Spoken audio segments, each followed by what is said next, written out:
Thank you very much for joining us for First Draft on the first Tuesday of the month. My name is Julia Kelly, and I am joined by our regular panelists, and then we also have a very special guest tonight. So I'm going to start with Alexis, if you want to introduce yourself. And also, we are drinking tonight, true to our name, so we want to go ahead and let everybody know what we've got in our hands. So go ahead, Alexis.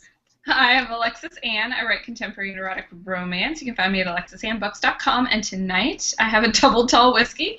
I have the John G. Bowman whiskey that I got special order from Mary Chris Escobar for a big celebration, and I am enjoying the bottle immensely. It's a lot of whiskey. It might be a triple tall. If she's asleep on the desk at the end of this, we'll just nudge her. Mary Chris. I am Mary Chris Escobar. I write women's fiction, lighthearted chick lit women's fiction, and I am drinking also a bourbon, keeping with the theme. It's Reservoir, which is a local bourbon here from Richmond. So Virginia bourbons are well represented tonight. Mm-hmm. Lindsay is joining us as our special guest. You have seen her here before, but Lindsay, you want to go ahead and introduce yourself as well? Sure. My name is Lindsay Emory. I am a writer of contemporary romance, and I have an upcoming cozy mystery coming out. And tonight I have a ice-cold Pinot Grigio from California, perhaps. Perhaps. We're not being picky about location today. It's not from Virginia, I know that. I'll have to send you one. I am Julia Kelly, and I write contemporary and historical romance, and I am drinking a Kings County whiskey, which you could actually go and visit here in New York, and Mary Chris has done that as well. So I'm sadly finishing off some of the last of my whiskey tonight, but that's okay, because I'm with you guys. So tonight we are talking about... Give me some whiskey. We'll bring the bartenders around. So tonight we are talking about length. We're talking about length of story specifically, whether you're looking at novels, novellas, serials, short stories. We're addressing kind of what makes an author decide what they're going to write, how long they're going to write it, and kind of some of the pros and cons of all those different things. So I want to go around first and kind of get a sense of what everybody's written and what their experience with it has been. So I'm going to start with our queen of serial, who is Alexis Ann. Well, I have 3 full-length novels. I guess you could say I write on the shorter end of the novel spectrum because mine are typically around 80,000 words. Whereas some people's novels go up 90, 100,000 words. But I feel comfortable in the 80,000 word range. And my serials, I have three serials, about to have 4 on the market, each either 4 or 5 volumes, ranging anywhere from 10 to 25,000 words per volume. Mary Chris. Yep, I have 2 full-length novels out, and then I have 2 novellas as well. So novellas, correct me if I'm wrong on this, mine fall in, I think, around 20,000 words, so about a half-length novel.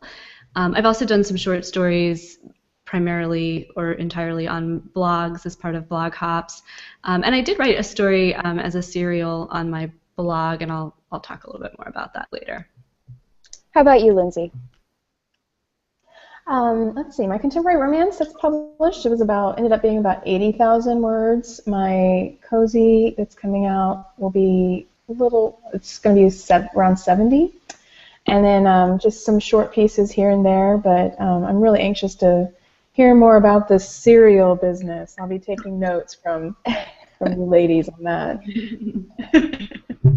Yeah, Lexi is a good person to get notes from on that in particular. She has helped me out as well. So I've written some novellas that are available for publication, and then I also tend to write on the longer side for novels about 100,000 words.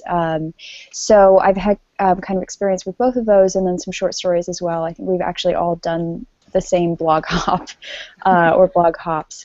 And then the other thing that I'm working on a project right now is under another name, the name Vivian Thorne, and that is a serialized Victorian erotic romance with Highwaymen and all that good stuff. So I've kind of a beginner with the serials, and I'm also looking forward to hearing what Lexi has to say, because I've been learning a lot from her kind of behind the scenes about what has worked and what doesn't work, and kind of things to think about when both approaching the craft and the marketing side of those. So this discussion is going to be very open and very kind of freeform, as most of our discussions are, especially as the booze keeps flowing. So I'm just going to go ahead and throw a question out there. What do you guys think drives your decision to decide on the length of your work, I should say, and then also let's start with that one. Let's just, what are the decisions you're making when you're deciding on the length of your book? I'll go first. It's actually 3 factors typically. One is genre, because every genre has standards, if you will, for what is acceptable length. Romance tends to be one of the longer ones. Mystery can be a kind of shorter length that's acceptable for a full-length novel. So that's one thing. The second thing is market. I like to maximize how much effort I'm putting into something for how much money I can make, and what factors are driving the market at the time. And then the third thing is what kind of story I'm writing, and how much length it has, how many beats it has, how long it feels like it's going to be. So those are the 3 things I consider when I sit down and wonder whether my idea belongs best in a shorter form or longer form.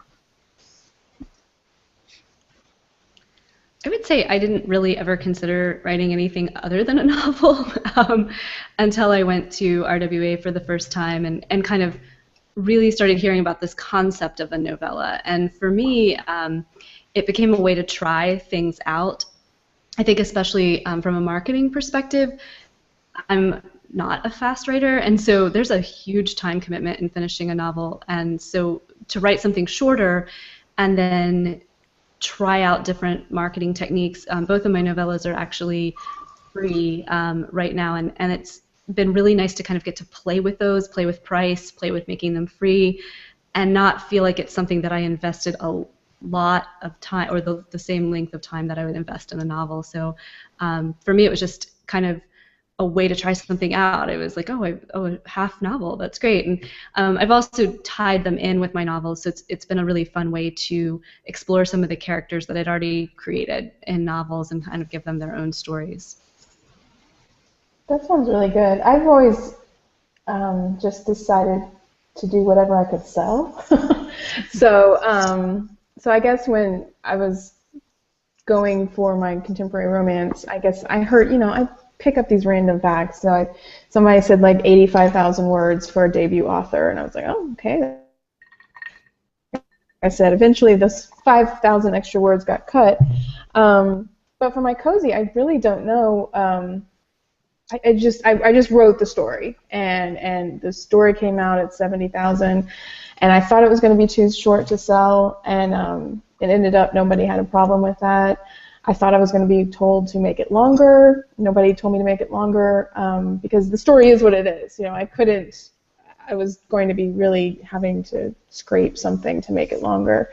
So I'm really glad that in both of those cases they kind of taught me that the story is going to dictate the length, in those cases at least. So. Just to play devil's advocate, I've actually had the opposite experience with that. I've twice been told to make a novel longer. So once was a 75,000 word historical, which it was the very first thing I wrote. So if I had known more about the historical genre, area of the genre, I would have known that those books tend to be on the longer side, 85 to 100,000 words, and this particular publisher wanted 100,000. So I ended up blowing that novel up and making it a lot bigger. The other lesson was I took a novella, which I think was an okay novella and did well enough, but really looking at it, needed to be expanded, and then kind of had that in the pipeline in the writing schedule, and then found out that it had won a contest, but the person who wanted it, after judging that particular category in the contest, works for a publisher who wants 90,000 word contemporary romance. So that went from 49,000 to, I think it's at 96,000 right now. So that's going to dictate some of what you you end up doing, is what publisher you want to try to sell to, what publisher is interested. And the other thing is, I'm doing the serial thing because I'm using it as kind of a big experiment and getting a story out there that I want to get out there, and I'm very excited about. But it's also a big experiment in, can I make my own covers? Can I learn how to format?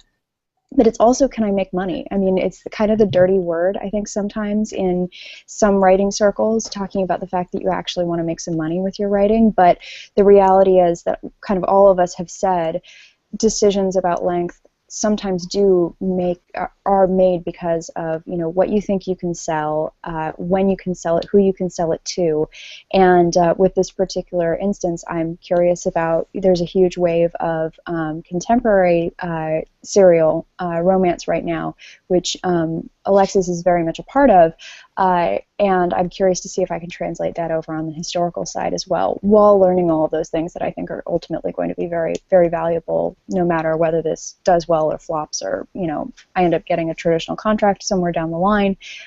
It's all kind of a learning and marketing experience, while also having a lot of fun, because it's highwaymen and sassy countesses, and who wouldn't want that? And debauchery. And debauchery, because you need debauchery. So maybe we can talk a little bit about when everybody sits down and makes the decision about writing the length that you're writing. And I feel like this sounds like a really obvious question, like you've decided at the beginning, but I suspect that maybe it isn't always that simple and straightforward. So what do you guys think?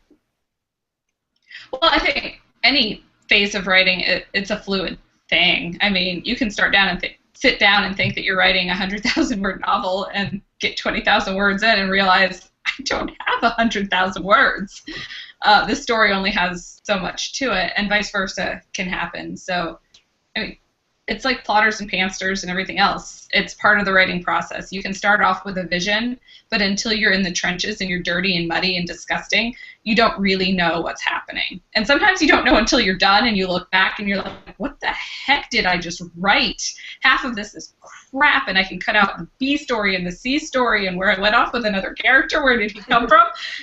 And cut it down, and you really only have a novella that you used all of this writing time to figure it out, and vice versa. So.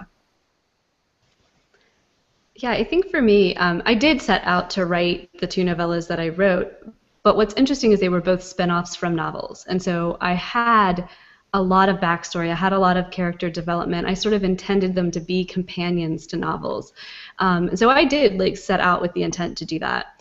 And then I serialized a story that actually grew out of one of those blog hops that we all did, and I serialized it on my blog. And that one I kind of had full intent to leave as a novella, and it's not really working in that way. I think it needs more. It needs a B story. It needs more character development. And so I'm wondering, for me, if the difference is, if the characters existed and I already kind of had that world built, it's easy for me to spin off a novella. But if I haven't spent enough time with the characters, I might need to start with a novel. I don't have enough evidence to bear that out, but so far that's been my trend. If I know the characters, a novella is an awesome solution. If I don't, they're probably, even if I end up cutting it down to a novella, I'm probably going to have to write a novel's worth of information to get the story I want. I have a question for y'all. I mean, well, first of all, how many words are y'all considering is a novella? That's an excellent question. Yeah. And what I'm not sure that I'm going to answer it. I've written everything from 20,000 to 49,000, which is not a novella. That is approaching category length. And right. I think that was on the book that I submitted it to a contest as a novella, and it really wasn't. It really needed that expansiveness, because the characters and the whole story was already expanding. I think I just had sat down and I wrote it because somebody said to me, you should really consider writing a novella, and I got an idea, and I was like, sure, I'll write a novella, and I didn't have the B story and all that stuff that's becoming really important in this rewrite. So it was kind of a long-term lesson learned, but I think it's definitely possible. I think I've seen it anywhere from like 20 to 35, but it seems like different publishers have different requirements. Yeah, I generally think 20 to 40 when I'm talking about novellas with wiggle room on each side. Because once you hit 40, you're into Nicholas Sparks territory. And Are you really? his first one was 40. Really? Was it really? I knew that. Yes. Wow. Yeah, I'm thinking 20 to 30. I was actually trying to quickly look it up because I didn't even think to look at like my own to see how long they were before we did this. But I'm thinking 20 to 30, something like that.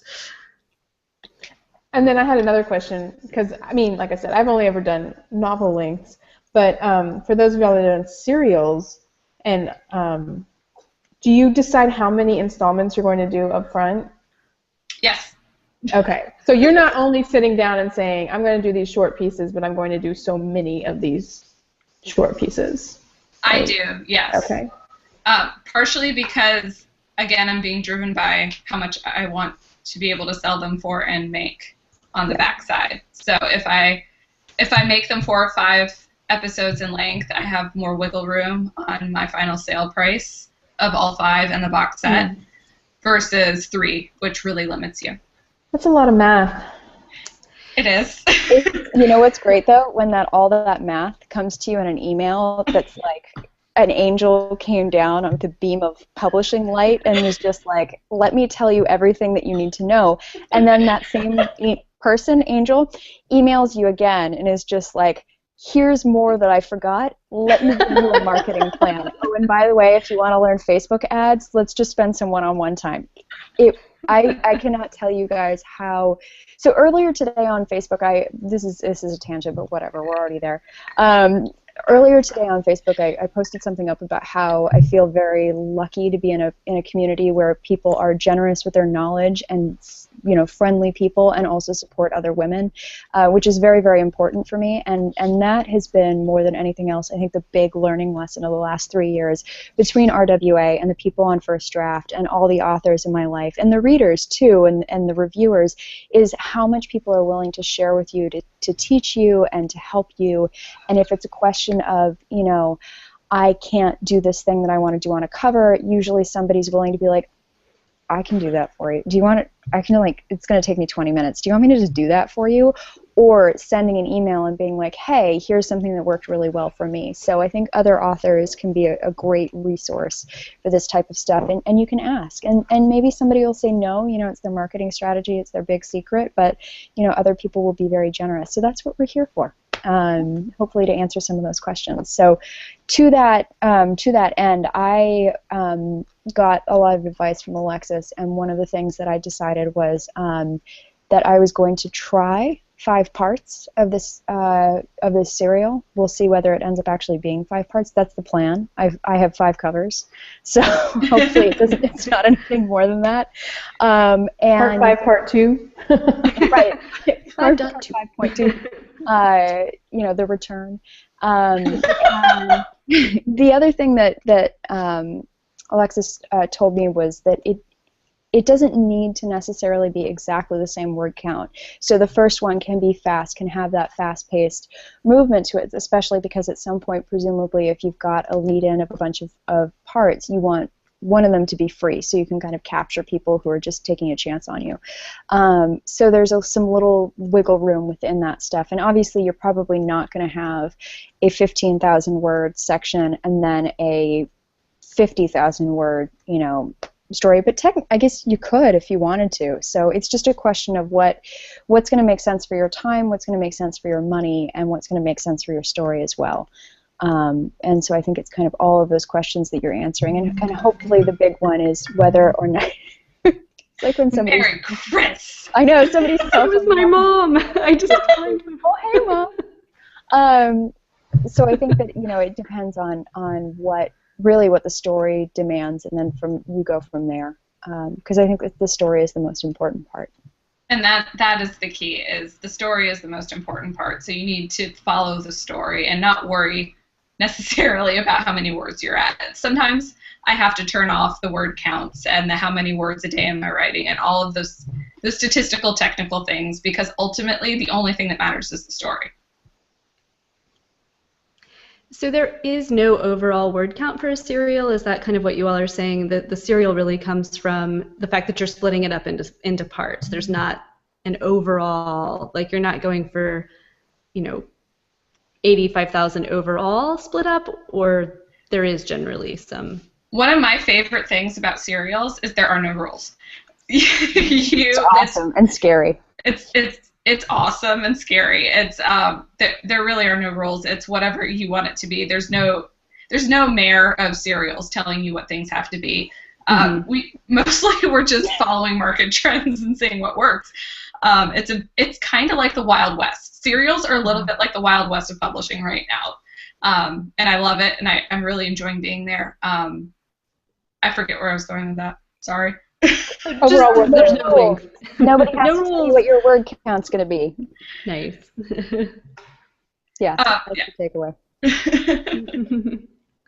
So how about short stories? I think, it's something that maybe isn't as profitable as some other stuff is, but I think a lot of people use them as kind of pull-ins and giveaways and things like that. What are you guys thinking when you start a short story? How are you? Because it's a very different. I'm assuming it's a very different process. You're going to get from point A to point B in a relationship in a lot faster time. So what are you guys looking at when you start thinking about your stories, short stories? Lindsay, I'm going to pick on you because I really liked your Christmas blog hop story, and I want to know what you were thinking when you read it. Oh my goodness, I don't know. Well, I knew that I probably wasn't going to be able to get, a full-on romance in. What was our word count? I think it was 1,500 to 2,000. It was even shorter than that. It was even shorter, yeah. So I knew I didn't want to, or I wasn't going to be able to do like a whole arc, and so how do you still come up with a satisfying romance? You're going to have like just a night or a moment, or I think I remember Mary Chris's was was it one night or two, or it was very compact as well, right? And Julia's, yours was a party, a holiday party, right? Yeah. And like then that night, so you've got to really think about how to compact the most satisfying story in one spot. So, like I said, I had this image of an Air France flight that couldn't land in New York, and what would you do if there was a really hot stranger on the plane? And then I went from there. So, but I have had thoughts about doing kind of the backstory of characters or something like that for some of my other books, to make either as a freebie or to include an anthology or something like that later down the line. And, my main questions would be, how do you still get a satisfying story out of it? And how would it add to the main piece? How could it bring something that you haven't already brought to the table? Because if you've already told the whole story, this isn't going to be, I don't think, satisfying for the writer or the reader. If it's like an add-on, Mm-hmm. I think short stories in a lot of ways carry some of the same elements as serials, which is no matter what length you're writing at, they have to have a beginning, middle, and end. And it doesn't have to be an epic scale. It's a short scale. It's almost like a song. Songs capture a moment, and short stories more often are capturing some sort of moment, a scene, something. They have a beginning, middle, and end, but instead of it being an entire relationship, it's a moment. Mm-hmm. I like them a lot for the. I usually cheat and have the couple already having known each other beforehand, because it's sometimes easier, not always. But I do like that kind of moment of realization, especially since I love friends to lovers stories. That moment when you go from this is where we are, and then there's the line in the sand, and then you like sprint over it because everybody realizes they're on the same page finally. So I really like kind of that element and having that structure already in place. But that's not to say that it's definitely possible to do it really, really well and to kind of capture that big emotion. And I think that's the thing is with a short story, you're encapsulating that one big emotion. So it's that one big moment of kind of having that romantic realization. And then there's kind of always the ... But you, especially with romance, you hope that the reader can just fill in and say, well, obviously they lived happily ever after because, this was great and I really loved this. So.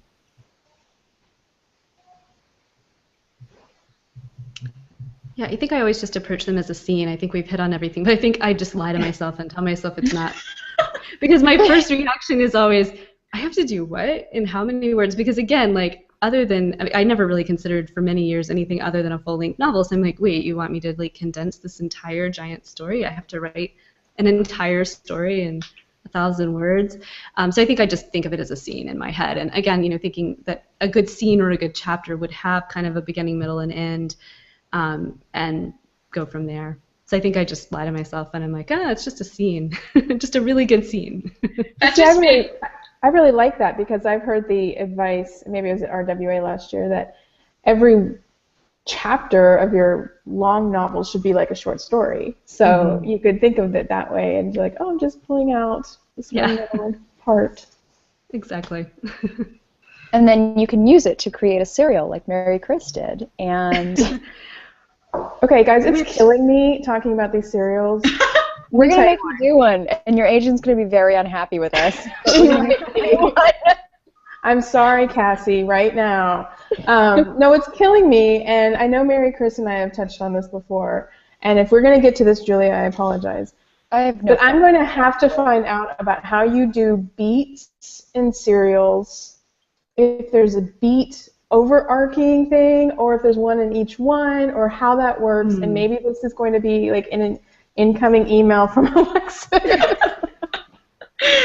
But this is what's killing me. Every time you're like, you just put that in a serial, in the back of my head, I'm like, but how many beats are going to be in each part?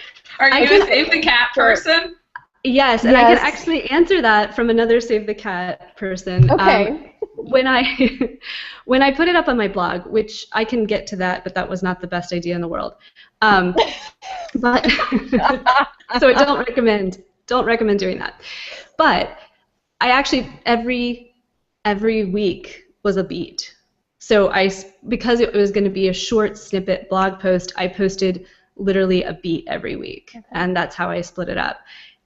When I was thinking about just taking all of that and making it more of, I think, a traditional serial that would be, published on Amazon, for example, I was going to take the 3 acts, and it was going to be 3. It wasn't going to be like a 5 or 6. It was going to be a 3-act serial because it's short. I mean, it wasn't that long, and so it was probably coming in at I don't even think 20,000 words. So it was going to be like 3 installments, and I was going to do Act 1, Act 2, Act 3 with the beats inside that. So that's how I was going to split it up. I think it's going to become a novel now, but that's exactly how I did it. Okay. Sorry to get us off base, but it's just been killing me. No, we will do in the future a full show about serials because I think that we've talked about that and we definitely want to touch on that. So that is coming. And there needs to be like a PowerPoint slide and a list and like a checklist and maybe like one of us just standing over you being like, you do this thing next. Which, let's be honest, is going to be Alexis. Like, she's just going to teach that, and we're all going to sit quietly and take notes. This is an excellent time to confess I have no idea what I'm doing, guys. I have a thing out, and it's got a pre-order, and people have bought the pre-order, and there are arcs to people, and I don't know what's going. No, so my plan so far is I'm a Save the Cat person too. Okay. And so I've used it enough that I kind of have a sense of, all right, you have an Act 1, you have your midpoint, you have your Act 3, and all these things, and kind of where you're looking with all these. But I think because it's a serial and because you want to pull people through the story, I'm going to have Lexi talk a little bit more about this.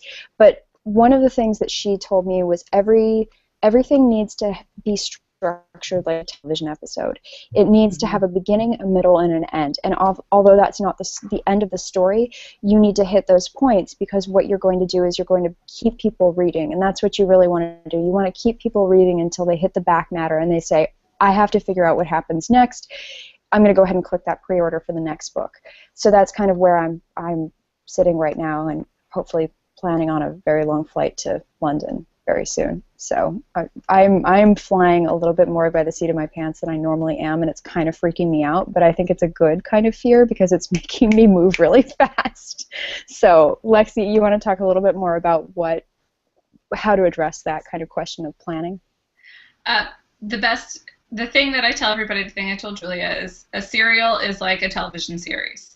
And the people you're marketing to are probably people who love television series. Everybody's pre-programmed for the format of a television series also. And the type of television series you're thinking about is the one that tells a story over the entire season. Each episode has its own individual story, but there's a larger overarching story that's being told over the course of the entire season. Every episode that you watch is a complete episode. It's not like it's a chopped up part of the entire season and it just stopped in the middle of dialogue or something like that. And that's what readers are afraid of when they hear serial.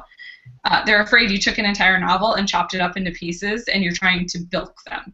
So the best thing you can do, especially in that very first serial, is give them a complete arc in that first one that's very satisfying but only introductory. They know and they learn to trust you from that very first one, that every single episode that they get is going to be an individual mini story in this larger story. And you decide how many episodes it's going to be. It's going to either be 3, 4, 5, 6, 10, whatever it's going to be, but that's going to tell one story. And it may not even be the end of that story. You may have a second season that goes for another 5 or 6 stories. But it's very similar to the television format. And readers are familiar with that. That's comfortable to them. They know how that works. So once you introduce that and build their trust, they go with you. And I think one of the things that's important with that is remembering that even though you're following maybe a Save the Cat or whatever, you're not necessarily moving by chapters, which I think is a very popular idea of just take a novel, chop it up into 24 chapters and release the chapters. That's not the format that Alexis is talking about. She's really talking about having a full arc within the story. It's like Mad Men, right? So or X-Files, or whatever show that you want to talk about, Breaking Bad. It's all this prestige television. So you have the actual episode, right? And then you have the long throughout the season arc. So you're getting little bits and pieces of what's going to happen throughout the season. And you're hitting high points and you're hitting kind of these various things, but you're also being occupied by what's going on in the action and the development that's happening in those very small chunks. And that are very addicting, and therefore you will buy the next thing. And that's Absolutely. What we're trying to do. We're just trying to make you buy things. I'm really sorry. I do want to clarify, though, that even though you have a full story arc in each section, it doesn't mean you can't have a cliffhanger. Like, it doesn't mean that end can't be, and I mean, it doesn't always work, but you would obviously want to leave someone immediately wanting to click on that pre-order button, and immediately, or more importantly, maybe immediately wanting to know what happens next. So you can wrap things up and have a complete arc, and yet still leave kind of that major story arc unresolved in some way that makes people want to keep reading. Because obviously if you just had a complete story arc and wrapped everything up, nobody would want to read the next one. My goal in each one is to introduce almost like a smaller question. Like, for instance, in one of the teases, it was Elizabeth was going to reveal her identity, her real identity. That was only one small piece. So we get her identity, we get Adam's reaction to it, we get a resolution to how the couple is dealing with that, but then I ended on another question that introduces the next episode. So it is its own story within that episode, but it's still only one piece of the bigger story. And you have to make sure if you're writing a serial fiction that you're leaving it open at the end of every one to the next one. Now, how evil you want to be in leaving it open is entirely up to you. So going along with that evil question, Yes. Let's kind of talk about novel and maybe talk about series, because I know that was also part of the title of this first draft this week. So we have standalone and then we have series, and I think everybody's touched on a little bit of each of these. So what are you thinking? What's the thought process when you think, all right, I'm going to write a standalone, or what's the thought process when you write a series? Because I know we write romance, Mary Chris writes women's fiction, but there's always a feeling of optimism, I think, at the end of your women's fiction books. So we know that we're going to end with a happily ever after or a happy for now or whatever it is, but what is the thread that's running through those series? And I think romance readers are going to sit there and be like, obviously, I know the answer to this question, but this is a writing podcast, a writing Google Hangout show. So kind of talk a little bit about the differences between those standalone, those series, and the decisions you're making when you sit down to kind of think about, all right, this is what I'm going to do, and this is the length of my book, and this is how I'm going to approach it. I'll touch on that with my cozy mystery series. There was, each book has to solve a mystery, right? And I've got a protagonist in each one. I'm not going to drag out a JR, who shot JR kind of mystery for other books. So you're going to find out the end of the mystery in each one, but I really have spent some time thinking about, okay, this is, hopefully, I'm contracted for 2 books. If we go even further, I've got this person who's going to keep finding dead bodies and feeling compelled to solve this mystery. And so I really wanted to be realistic. Why would she keep doing this? What is in it for her? Because she's a amateur sleuth. Because in my book, she's a sorority sister, and everything's kind of happening in the Greek system. So she's going to be, driven by A, B, C. She's going to have these friends in town. So you've kind of got to think about the whole bigger world and how you as a writer are going to bring in those stories so that someone's just not like, why a dead body this week? So hopefully I can make that somewhat convincing. Although I've been told that mystery readers are like romance readers, and that there's a little bit of they'll what's the word I'm looking for? I've had too much wine. Suspension of disbelief. Yes, that one. Yes. They'll suspend disbelief for a little bit. Yeah, justify it more for me, and sure, I'll believe whatever. That this woman in the sorority keeps stumbling across dead bodies, and nobody's like, clearly you're the problem. Like, you need new friends. Okay. Right. Exactly. Or maybe that is the story. Like, she's got this insane group of friends. Yeah. Yeah. Like Pretty Little Liars. I don't actually watch that show, but that's what it looks like. Like, y'all are all insane. Right. I call it the Doctor Who syndrome. You can write anything. It can be insane, but if you establish it and give them the suspension of disbelief that makes sense, you're good. Time-traveling Time Lord in a police box that's bigger on the inside? Okay. Hey, it's what every superhero movie is based on. Exactly. Mm-hmm. Yeah, so I think there's different types of series, right? Like and I'm not 100% sure about this, but there's like the series where you have sort of a character that ties through all the series, or a theme that ties through all of them. So, it's definitely different from a serial in that it doesn't have to be the same story. I mean, you could have a town that a series was featured around, and have all these different people that maybe interlapped is not a word, overlapped. The alcohol's getting to us. Sorry, guys. So they, would overlap between the books. It's totally a word. I'm getting Interlapping. Interlapping. It is now. We're going to have it be a word. Exactly. But you'd have that character theme that would tie it through. So it could be totally different stories, just set in the same location, and maybe somebody pokes their head in from one of the other stories, and you're like, oh, hey, like that's that character. But you wouldn't necessarily you would not have had to have read them from the beginning, like 1, 2, 3, 4, 5. It's just linked by location, or. And I think a mystery series, like you're talking about, Lindsay, would be a little bit like that. Like you could sort of pick up the third one, and you would still get a complete mystery, but you might want to go back to the first one and be like, wait, like, how did she get started with all this? Like, what was the first story? That kind of thing. Mm-hmm. Yeah, I think that in a lot of cases, series are often were thought of, as, especially in romance, as, you know, you have X person and then you have the next book is that person's friend and whoever they match with and all that stuff. But it's been kind of cool to see authors, especially self-published authors like Courtney Milan is one of the big examples for this, and her brother's Sinister series.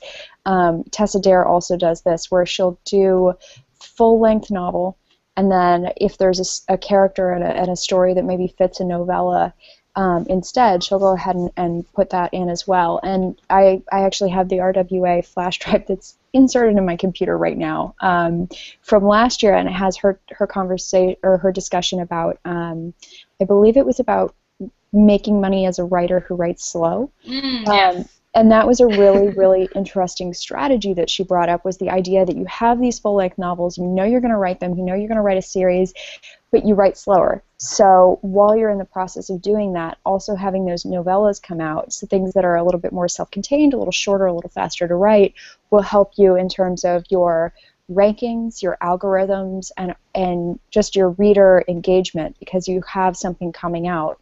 I think her ideal, and Alexis, correct me if I'm wrong, but I think her ideal is every 90 days something new is coming out.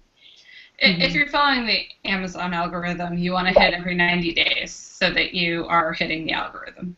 Right. So it's, you know, it's not only a strategy for storytelling, but it's also a strategy for keeping yourself up there and kind of in and engaged in the algorithm. And that's not, I think the great thing about self-publishing and traditional and hybrid and all that stuff is that a lot of the rules, I think, got thrown out the window, and people are grappling, and that's very frustrating for a lot of people, but it's very exciting for a lot of people at the same time, because it means that there's no right answer and there's no reason that everything's going to work perfectly, but at the same time it means that you can kind of experiment and you can do things like write 4 or 5 very solid novels in a series and have an interspersing novella between all of those to keep your readers engaged. And I don't think any reader is going to complain if you are continuing to produce quality work that is linked to this series. I don't think they're going to care whether it's a novel or a novella.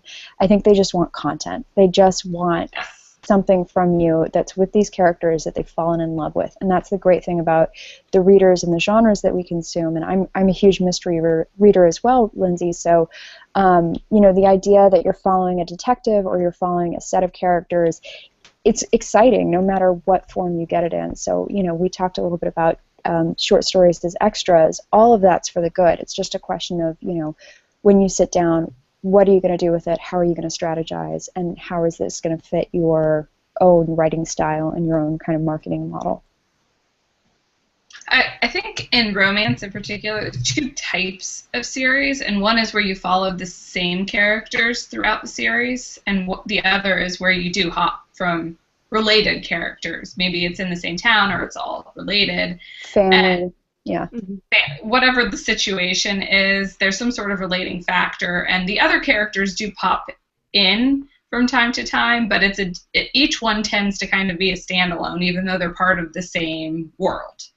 And readers are very strongly attached to one or the other, and you got to kind of know when you're writing which readers you're hitting, because if you do one and they're the other, you're going to get reaction, you're going to get pushback from them. And I struggle all the time with, because I like to hop a little bit, but at the same time I don't like to leave my characters. So, like for instance, the Storm Inside series, the first 2 books are the same characters, and the 3rd book is a different set of characters, but I will be going back to instead of writing a novella, I wrote a full-length novel for my extra characters. And I keep getting emails every day in my inbox, you know, what's next? What's coming next? Are we going to see more Jake and Eve? Are we going to see more Greg and Marie? Or are there going to be more characters? I don't know the answer. I haven't We love you, and we love that you're excited to ask these questions. I don't know what she's going to write next. I don't know what I'm going to write next. As a reader, I personally kind of prefer the same characters. I like seeing, and that probably comes from my mystery history, because usually in those you got the same character in 12 different novels, and it was just a different mystery in each novel, and I really like that. But in romance, a lot of the time you do hop from couple to couple, and sometimes I love that, and sometimes I really, really hate that. I think it depends on what you're writing and who you're writing. And I think a great example of this is Tamsin Parker. I think what Tamsin did in her first book, Personal Geography, the second one's Intimate Geography, I think. Yes. It's on the second one's on my TBR. I'm very excited. So there is a big ending at the end of the first book, and I think that because she writes erotic romance, because it's very dark, it fits the genre, and it also, she has built up throughout the book the idea that there's going to be a trust, and she is going to take you as a reader to a place that's very safe. I think that's a risk, but I think it's a risk that's going to pay off for this series, and I can't say for sure because I haven't finished the second one. It's on my vacation reads, but I do know that that was a conscious decision on her part. That being said, I think if you're writing more traditional, historical romance, you expect to see the couple get together at the end, and you're probably not going to see an extension of that book through, kind of doing what 50 Shades of Grey did, which was giving you 3 books with the same characters, kind of just in chronological order, and going from, I think the first one literally ends and then picks up maybe like 12 hours later. So I think it depends on what you're writing. I think it depends on your genre, and it depends on your relationship with readers and your willingness to risk. Something that's... Oh, sorry to interrupt. But something I've been thinking about during these, when y'all talking about, is so another type of series or a way of kind of expanding a story would be what E.L. James has just announced that she's doing, and lots of other authors have done, which is flipping the POV. And if y'all have done it, I'm sorry, I haven't read everyone's books, but when you said that about historicals, I thought, that no one's ever done that for historicals. I don't think, taking like a really popular character, taking them through books, and then flipping a POV. So it's interesting that something like that would only be in contemporary, and maybe a historical audience would be like, oh no, we don't want to know the Duke's inside thoughts about this. So I don't know, y'all correct me if I'm wrong, if you think I can't think something of like that would. And I'm by no means the most exhaustive reader, but I've been reading historical for many years. Yeah. Almost a year. Yeah. And so, I can't think of an instance where somebody's gone through and kind of done it again. The only thing that maybe would be, there's some Jane Austen revisionists who have done the going through and doing Mr. Darcy's perspective. And I don't have the names of those books on the tip of my tongue, but I do believe that there have been some of those. But that's kind of a whole different, that's a whole genre in and of itself, with its own rules. That's a very good point, where there are a lot of series where they go into the alternate points of view as a continuation of the series. The other thing that popped into my head when we were talking was cliffhangers. Cliffhangers are tricky in romance in particular because we like our HEA. So if you're writing a 3-book series and you're leaving people on a complete and utter cliffhanger in book 1 and book 2, it's a very contentious subject area in our genre, with people very heatedly on both sides. Some people really like that wow factor that often is missing in romance because we have a predictable ending that's built into the structure of our novels, and so they get off on the fact that this is a 3-book series, and I get a cliffhanger in book 1 and book 2 before I finally get that resolution in book 3, and then the vast majority of people are just pissed because this is romance, and you're supposed to have an HEA of some sort, almost like a serial. Like, there should be some sort of resolution before you introduce the next book, and so, yeah, that's an interesting thing to bring up. Yeah, and maybe that's another topic we can address at some point. We're just going to be updating our Google Doc all throughout this episode with different first draft topics, but I think that the thing that can really help that is if you do have an interspersing novella, or you have a book kind of coming out hot on the heels of that cliffhanger, because people know they're not going to be waiting a year or 2 years for a book to come out. Okay, let's realistically, 6 months, a year for a book to come out. They maybe are waiting 2 months, 3 months, and so it's a different taste of. It's definitely a different approach than is traditional, but I think you're seeing it a lot more. And I've read a few NA, and I'm by no means an expert in NA. It's not a genre I read a lot, but I have seen that pop up in some of the books that I've encountered. So it's definitely a possibility. I think just touching on one other thing with novellas, they're actually not super popular to my knowledge in women's fiction. It's not something that you see a whole lot. Those really tend to be more full-length novels. What I have found novellas to be super useful for is to use them as free giveaways and use them to get people interested in characters. Again, as I mentioned, I'm a slow writer, and one of my ways of keeping readers engaged is a weekly newsletter.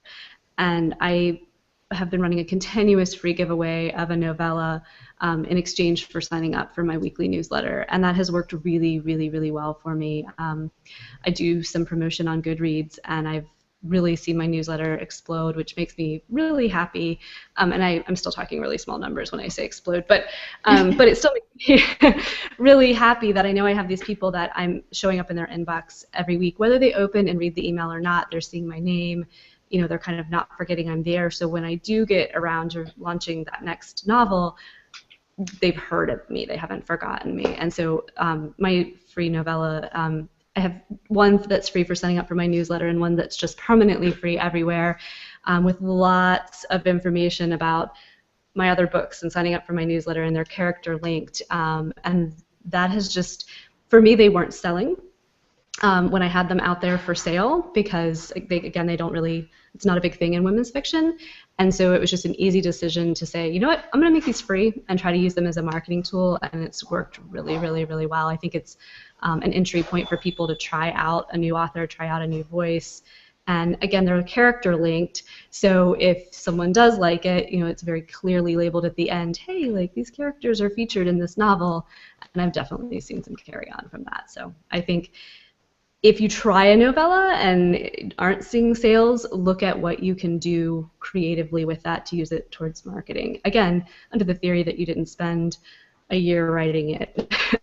So it's, you know, you're not feeling like, oh, I spent all this time and I'm just giving it away. It's been really powerful.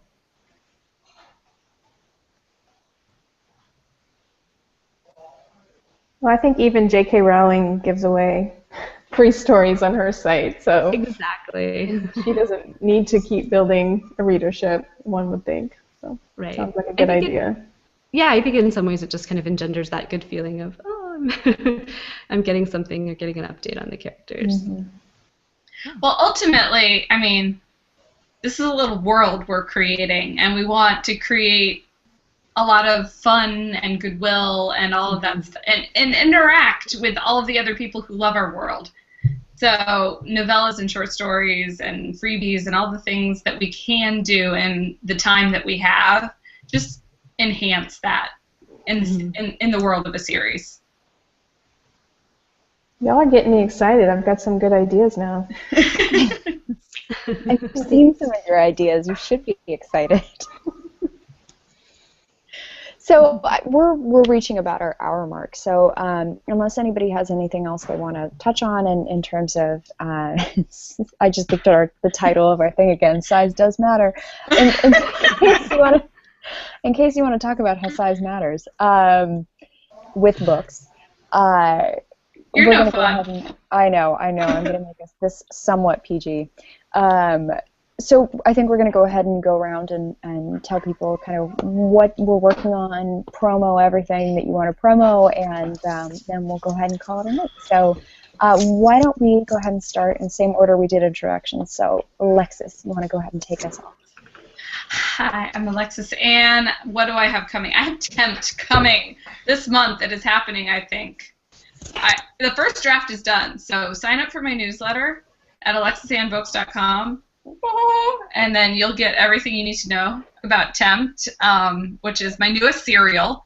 It's kind of a reverse tease. Everything that you loved about tease, expect it in reverse in Tempt, and it's going to be fun and sexy and dirty and good.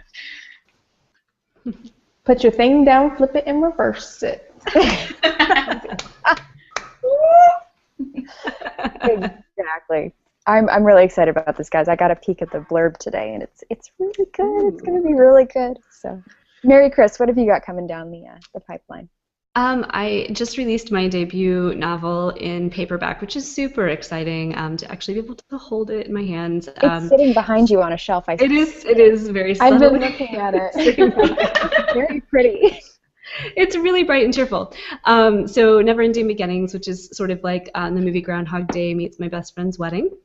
So it's available in paperback, and super excited about that. As I have mentioned multiple times during the show, I also have a free novella if you sign up for my newsletter at marychrisescobar.com down here. So I would love to share that with you, and yeah, that's what I've got going on. And Lindsay, what do you have coming up? I've mentioned it a few times. This is my backwards cover. Is it backwards? I don't know. Okay. My first cozy mystery in the Sorority Sisters Mystery Series, and it is coming out July 7th. So we are getting, and so when I see you guys in person, it will be out. And actually, we're trying to plan some events while I'm in New York and around wherever I go this summer. So hopefully I'll be able to see people and spread the amateur sleuth love. Yay! I'm so excited. Thank you, I'm guys. really excited. Yeah. It's going to be great.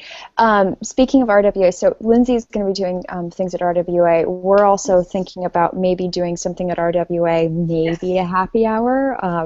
I don't know. It's going to involve alcohol because the first draft, it has to work like that. So, so look out for that, and hopefully we can meet some people. We had a very nice group of people come up to us at RWA last year, and we'd like to actually sit down and get to talk to you guys this year and kind of chat with you a little bit about what you'd like to see on the show, and also just say hello. So details on that will be coming up, and we will be doing some RWA related stuff this year as well, so you can look forward to that.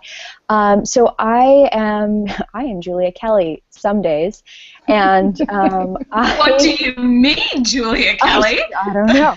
So I am Julia Kelly some days, and I had 1 week in Wyoming. I'm sorry, 1 week in Hawaii came out. I keep doing that. 1 week in Hawaii, the summer book, came out on May 19th, which is very exciting. That is up and available wherever you want to buy your ebooks, and also in print on Amazon. I am also Vivian Thorne, which feels really weird because I've never introduced myself as that to people, but I am Vivian Thorne. And I am writing the Lady Taken, which is a highwayman and a countess who takes none of his shit serial. And so that is coming out on June 30th, and that's a digital, available, all the usual places. And that's going to be coming out in It will be coming out every 3 weeks because I will make it come out every 3 weeks.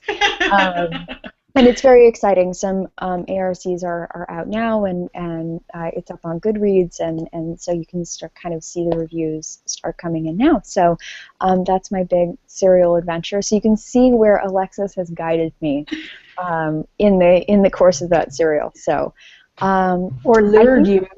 Oh, lured me. She's lured me to a very dark place that I don't usually go, a very sex-heavy place that I don't usually go. So there you go. And my the notes world of include, erotic romance. I would like more sex in this volume. Thank you. With a heart. So now you can read that and see what that looks like. So anyway, we're going to wrap it up for tonight and say thank you very much for joining us. We will be back in July talking about more things, probably RWA related, because it's in New York, and I know New York, and they're wonderful, and we've done all this stuff. And we've been to RWA a bunch of times. So hopefully we can be a resource for some people. And yeah, so we want to wrap it up and say thank you, and we will be back the first Tuesday of July, and we will see you again at 8:30 then. Thanks, guys. Thank you.